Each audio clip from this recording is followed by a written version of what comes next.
Before you die जो film Kolkata में इस 22 तारीख से शूटिंग चालू होगी, लेकिन उससे पहले कोलकाता में आ चुके हैं मुकेश ऋषि जी। उनको अलग से परिचय करवाने की कोई जरूरत नहीं है, आप सब जानते हो उनको। Welcome to V spot you sir. आप कैसे हो? पहली दफा है क्या कोलकाता, या आप पहले भी आ चुके हो? पहले तो नमस्कार कलकत्ता।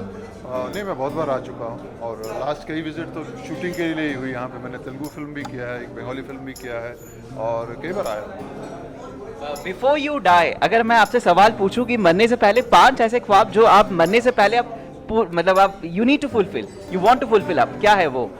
इतना दूर का नहीं सोचता हूँ मैं, क्योंकि सोचने की ज़रूरत भी नहीं है। कुछ ज़िंदगी जो है ये चलता हुआ एक गाड़ी है, ये कहाँ रुकेगी आपको नहीं मालूम है। तो इतना सोचने की ज़रूरत नहीं है। आप खाली ये सोचिए कि जो हमको दिया है भगवान ने, जो वो एक टाइम आएगा, हमको उसका वापस करना है।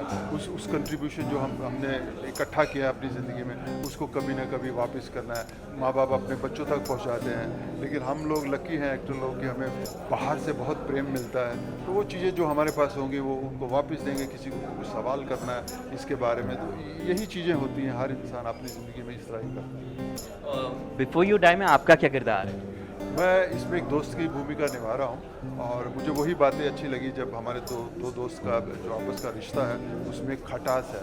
तो और दूसरी तरफ वहीं पे एक फादर एंड डॉटर की कहानी है और एक तरफ दो यंग लवर्स हैं, उनकी कहानी है। लेकिन है सब रिश्तों के बीच में ही, किस तरह उनके बीच में मजबूरियां हैं, परेशानियां हैं। तो ये वो जो वही कहानी का मुझे जो रूप है बहुत अच्छा लगा, इसलिए मुझे लगा कि ये फिल्म का हिस्सा बनना चाहिए। कोलकाता में शूटिंग हो रही है और वो भी पूरा मतलब शुरू से लेकर एंड तक फुल कोलकाता में शूटिंग होगी, तो आपने क्या प्लान किया है? मतलब कोलकाता में शूटिंग होगी तो यानी कोलकाता के आसपास आप घूमेंगे या खाएंगे खाना आप, या फिर मतलब जो फिटनेस दिख रहा है वो तो लग तो नहीं रहा कि आप मिठाई या वो सब कुछ खाते हो?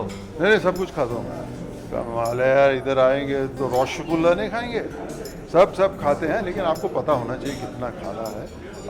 तो ये तो आप मतलब हर आदमी को पता है ना, ओवर ईटिंग से कैसे बचना। अगर वो उतना कर लें तो सब कुछ खाए, क्योंकि हर चीज़, कोई चीज़ ख़राब नहीं है हमारे लिए, मेरे लिए कोई चीज़ ख़राब नहीं है। लेकिन कितना खाना, इतना आपके ऊपर समझ और कॉन्फिडेंस होना चाहिए। और कलकत्ता में खाने के लिए बहुत कुछ है, ये तो आपको पता है और मुझे भी पता है।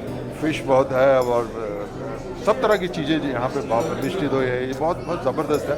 तो शूटिंग में पहली प्रायोरिटी तो शूटिंग रहती है। तो उसके बीच में जो छुट्टी मिलती है, फिर आगे पीछे हम लोग चले जाते हैं, वहाँ घूमते हैं, किसी रेस्टोरेंट में चले जाएंगे, कभी हो सकता है किसी स्ट्रीट में चले जाएँ, कुछ ऐसा कुछ बांध के सर के ऊपर टोपी वोपी, तो वहाँ चले जाएँ, वहाँ गोलगप्पे खा के आ जाएंगे। ऐसा करते हैं हम लोग, क्योंकि ये बहुत ज़रूरी है। जो जहाँ जाओ वहाँ की चीज़ें, वहाँ का माहौल, वहाँ का मूड, वहाँ की जनता का आव भाव, चलना, ये सब यही है। एक्टर का काम क्या है? हम यही ग्रैब करते रहते हैं और फिर उसे दिमाग में रख लेते हैं। कभी कहीं पे वो चीज़ें इस्तेमाल भी हो जाती हैं। अगर मैं आपके सवाल पूछूं कि Mukesh ji what eats in a day, so आप क्या कहेंगे? मतलब आपका दिन शुरुआत कैसे होती है? मैं कुछ एक फिक्स नहीं है मेरे। ये बात सही है कि मैं लाइट खाने वाला हूँ। मैं फ्रूट से भी ब्रेकफास्ट कर लेता हूँ, तो फ्रूट के साथ, क्योंकि एक चीज़ तय है मेरा कि मैं टाइम पे खाना पसंद करता हूँ। मेरा 9 बजे तक ब्रेकफास्ट हो जाना चाहिए। फिर उसमें मेरे पास टाइम है तो मैं जिम जाता हूँ। फिर मुझे 1 सवा 1 के अंदर, 1:30 से अंदर मेरा बस चले तो लंच हो जाना चाहिए। फिर शाम को मैं कुछ खाता नहीं हूँ।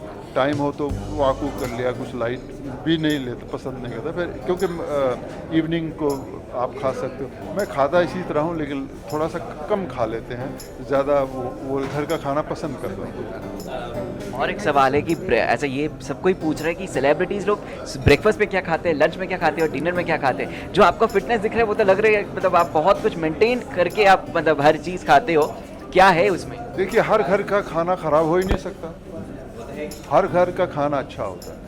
लेकिन यस, कभी कभी आप एक लेवल के ऊपर के स्पोर्ट्समैन बनते हो तो आपको ख़ास चीज़ें खानी चाहिए। वो समझ तो आपको, जैसे आप ग्रो करें, कुछ माँ बाप सिखाते हैं, कुछ आपको पता चलता है आप क्या खाना चाहिए। आप अगर मुझे समोसा खाना है तो आप रोज़ समोसा कैसे खा सकते हो? तो जिस दिन खाना भाई, थिएटर जाएंगे, पॉपकॉर्न भी खाएंगे, समोसा भी खाएंगे, तो उसके आगे अब फिर आप कंट्रोल कर लो। नेक्स्ट फुल डे आप पास है, आप ठीक कर सकते हो अपने आप को। तो ये खाओ, सब कुछ खाने के लिए बना है, लेकिन कितना खाना है उसका ध्यान रखो।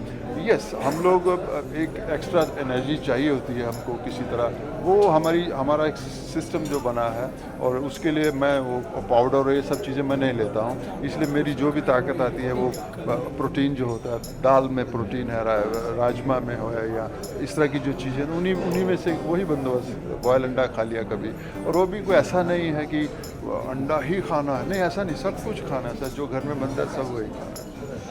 ऐसे और एक सवाल है दिमाग में आ रहा है कि जैसे होता है ना, कई लोग ऐसे होते हैं कि एक्सरसाइज कर रहे हैं फिर दोबारा खाना खा रहे हैं फिर दोबारा एक्सरसाइज, मतलब वही क्रैश डाइटिंग फिर हो जाता है या फिर इंटरमीडिएट मील्स हो जाते हैं। तो आप इन सब चीज़ों को बिलीव करते हो?